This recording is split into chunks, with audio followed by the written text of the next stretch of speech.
আখ দিয়ে অবৈধভাবে গুড় তৈরি করার অভিযোগে ঠাকুরগাঁওয়ের পীরগঞ্জে গুড় তৈরি করার 4টি চুলা গুঁড়িয়ে দিয়েছে প্রশাসন। সোমবার দুপুরে উপজেলার চাঁদপুর ও ভবানীপুর গ্রামে সহকারী কমিশনার ভূমি ও নির্বাহী ম্যাজিস্ট্রেট ইসফাকুল কবিরের ভ্রাম্যমাণ আদালত পরিচালনা করে এসব চুলা ঘুরিয়ে দেয়।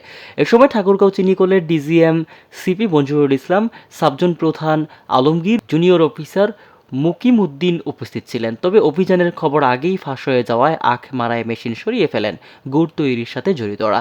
সহকারী কমিশনার ইশফাকুল কবির জানান, ঠাকুরগাঁও চিনিকল কর্তৃপক্ষ উপজেলা প্রশাসনকে অবহিত করেন যে উপজেলার চাঁদপুর ও ভবানীপুর গ্রামে কিছু লোক অবৈধভাবে আখ মাড়াই করে গুড় তৈরি করছে। এ বিষয়ে মোবাইল কোর্ট পরিচালনা করা দরকার, এমন অভিযোগের ভিত্তিতেই চিনিকলের কর্মকর্তাদের নিয়ে অভিযান পরিচালনা করা হয়। ঘটনাস্থলে গিয়ে আখ দিয়ে গুড় তৈরি করার চুলা ও মাড়াইকৃত আখের ছোবড়া পাওয়া যায়, তবে মাড়াই মেশিন পাওয়া যায়নি। এ সময় গুড় তৈরি করার চুলা গুঁড়িয়ে দেওয়া হয় এবং সেই সাথে জড়িতদের সতর্ক করে দেওয়া হয়। ভবিষ্যতে এমন করলে আইনগত ব্যবস্থা নেওয়া হবে বলেও জানান তিনি। পীরগঞ্জ থেকে লাতিফুর রহমানের রিপোর্ট, আমার বার্তা।